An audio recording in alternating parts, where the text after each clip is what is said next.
Take a clean sheet of paper and write down goals and today's date, and then write down 10 goals that you would like to accomplish in the next 12 months.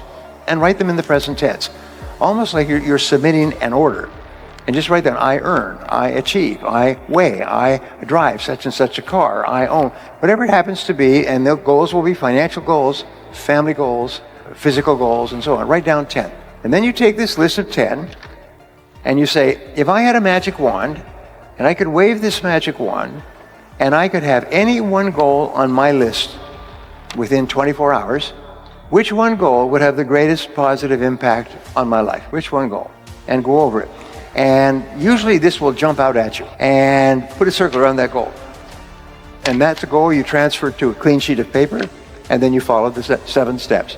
Write it down, set a deadline, make a list of everything you have to do to accomplish it, organize the list into a checklist, take action, and then do something every day. If you'll just do this simple exercise, then you'll all be rich. I'll be rich. Nothing can stop you but yourself. I'm going to show you the recipes and the formulas that you can use. And sometimes it just takes one choice. And remember, 87% of millionaires and billionaires are self-made.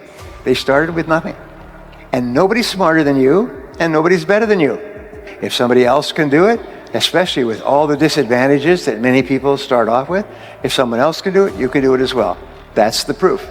Abraham Lincoln once said that some become wealthy is proof that all can become wealthy. So I wanted to share with you what I call the 7 C's. So the first C is the C of clarity. Clarity is my favorite word in success. It's my favorite word in business.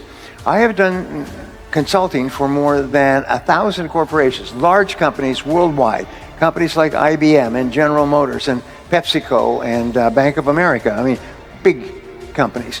And what I found is in every single situation, problems occur when the company becomes unclear about what it is they're doing or how it is they're doing it. Basically, it's clarity, lack of clarity. Now, here's something else I learned, and they did a study of 50 owners of companies, successful owners of companies like yourselves. And they asked them, what is the very best time management or business tool that you've ever discovered? 49 out of the 50 held up a yellow writing pad. Yellow writing pads. And this is what they did. This is how they planned their day. They made a list, to-do list. Today's date, they wrote down everything they had to do. They always work from a list. If you don't work from a list, it's very much like taking your hands off the wheel of your car, going down a winding road in the mountains. What happens is your life's going to go up and you're instantly going to start doing irrelevant and unimportant and useless things. And at the end of the day, you'll be exhausted and you'll have accomplished nothing. The most powerful tool in the world is you, a pen, and a piece of paper. This is the greatest wealth creator in the world. The second C is the C of competence. And the C of competence says, it's very simple, is that you can only earn a lot of money if you're very good at what you do.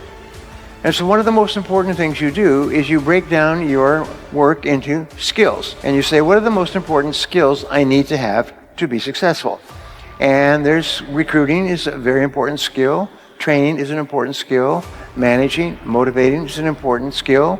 Leading, supervising, important skills. So what you do is you think, what are the skills that I will need to be in the top 10% of my field? You don't have to be in the top 1%. Just be in the top 10%, because there are no successful people who are not good at what they do. They are good at what they do, and they are good at what they do because they work at it all the time. Whether you're in sports or whether you're in music or chess or anything else. There's a wonderful study. Basically what it said was studying the most successful people is that these people spend far more hours becoming good at what they do than average people. The other people don't do it. And that everybody has natural abilities, but the ones who use those abilities transform themselves by really, really working hard at becoming good, one skill at a time. Now, this is another thing that's really important. Don't try to be good at everything, because what happens is you just break down. You'll just overwhelm yourself, and you'll just give up. And you say, oh, I tried that before. I had an experience, which I'll pass on to you. When I was a young man, I was in my 20s, and I was in sales, and I was in cold calling sales, knocking on doors every day. And I was making 1 or 2 sales a week. I was living in a little rooming house with a bed and a floor. and and a little bathroom, and I was struggling. I could tell you within $1 how much money I had in my world at that time, because it was less than $1. And I worked, get up at 5 or 6 o'clock in the morning. I'd be waiting at 8 o'clock in the morning when people came to work. I would knock on doors, office doors and business doors all day long. And then in the evenings, I'd go out and knock on homes and apartments. And I would make call after call after call. I made hundreds of calls and with no sales. The first year, I made more than 20,000 calls and only made a few sales. Just enough to survive. And then one day, I asked a question, which I'm going to help you with. As I said, of all the skills, what's holding me back more than anything else? And the answer was closing the sale, is that I couldn't get people to make a decision. So I made a decision. I still remember the time, date, place, sitting in my little rooming house when I decided I was going to learn how to become very good at closing sales. And I began to read everything I could find. I sent away 4 books. I did everything I could find to study the psychology and the techniques and methods of closing sales. In 1 year, my income went up 10 times. Changed my life forever. The third C is the C of concentration. And these are not necessarily in order, but in a way these are. The C of concentration is your ability to focus, which we've talked about before. It's your ability to focus single-mindedly on one thing at a time and to work on that one task until it's complete. And to discipline yourself not to do anything else or to become distracted by emails and bells and bips and noises and things like that. It's just your ability to focus like a laser beam on a single task. Start and finish your most important task. Number 4 is constraints. Between where you are today and where you want to be sometime in the future, a goal, is there is always one constraint or choke point that determines the speed at which you get from here to here. That's the constraint. So the art of life is to identify the constraints that are holding you back from achieving the goal that you want to achieve. So you say to yourself, all right, you want to achieve a particular goal. So you ask yourself, what is the one factor that determines the speed at which you achieve that goal? And don't try to change the world. Try to change one thing, one factor. Try to alleviate the one factor, and that'll change your whole life. It's unbelievable. So number 5 is continuous learning and development, is dedicate yourself to becoming better and better at what you do. It must be a part of your life. You must breathe in, breathe out, and learn new things. Self-made millionaires, self-made billionaires spend 60 to 90 minutes every day studying their field, reading new material. Warren Buffett was just relegated from number 3 to number 4, richest man in the world. And Warren Buffett reads 500 pages a day. He reads all the time, and he's one of the richest men in the history of the world. And he and his partners all say the same thing. You've got to read. Read and learn all the time. And one idea can make you rich. So just keep flooding your mind with new ideas. Number 6 is commitment. There's no success without commitment, without you putting your whole heart into what you're doing and putting your whole heart into what you're doing for a long time.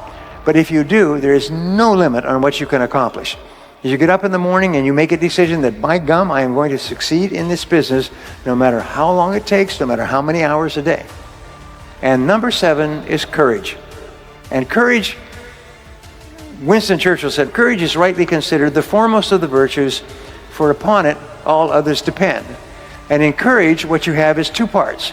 The first part of courage is the courage to begin, to launch, to take a chance, to face failure and rejection, to try something with a very great possibility that you will fail and you'll feel embarrassed and upset and your self-esteem will go down and so on. But the second part of courage is persistence.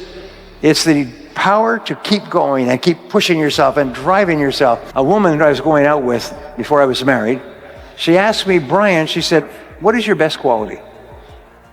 And I thought about that, and I said, I think my best quality is that I never give up. And I found that that's true, because I never give up. And my children never give up. It's not in our vocabulary. We never think, we'll try something different, we'll try something new, we'll take the losses and so on, but we'll never give up. So how do you develop this unshakable quality of persistence, which will guarantee your success in life? Nothing can stop you if you don't quit. If you don't quit, then the only alternative is you must succeed, and eventually you must succeed greatly. Well, the great rule, you become what you think about, but you become what you say to yourself. So what you do is you say to yourself these magic words. You say, I never give up. If you never give up, my promise to you, my guarantee to you, is that you are going to be an enormous success in the months and years ahead, and I hope you are. Thank you very much.